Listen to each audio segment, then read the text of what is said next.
Hello everyone, my name is Eva Schultze-Berndt.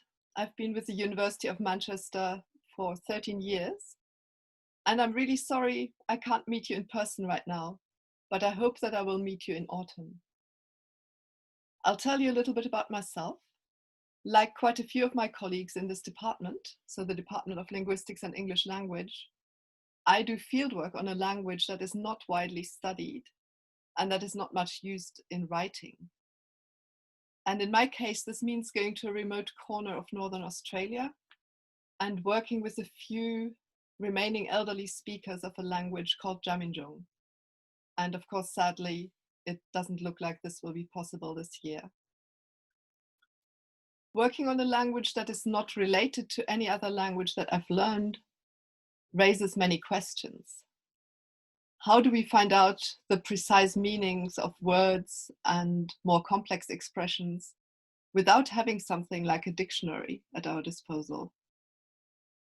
Can we assume that all languages have the same categories, like nouns and verbs or subjects? How do speakers of different languages talk about something that's presumably universal, like talking about possessing an object on the one hand, and having an aunt or a brother or a mother on the other hand? A little spoiler here. So it turns out that many languages actually make a difference between possessing an object that can be taken away, like a book or an axe, and having a kinship relation with someone.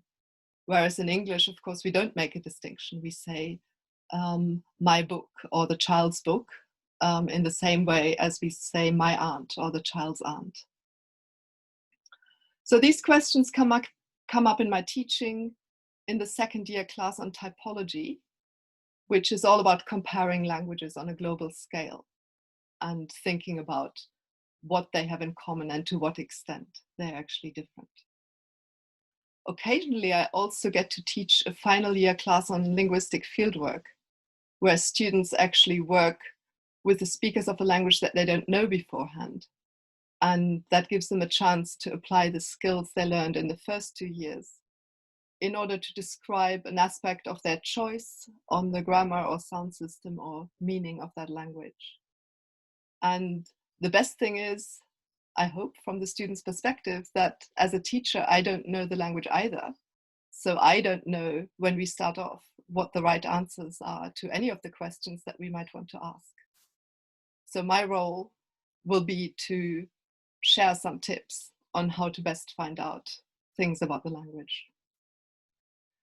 Another area I'm interested in is bilingualism and how bilingual speakers can bring about changes in a language over time, like it has happened to English throughout its history. So one area I'm interested in is global varieties of English that have been influenced particularly heavily by other languages. And that also includes languages known as Creole languages, such as Jamaican Creole or Tok Pisin in Papua New Guinea, and also a Creole in Australia. And that's the topic of another final year class on language contact that I also teach.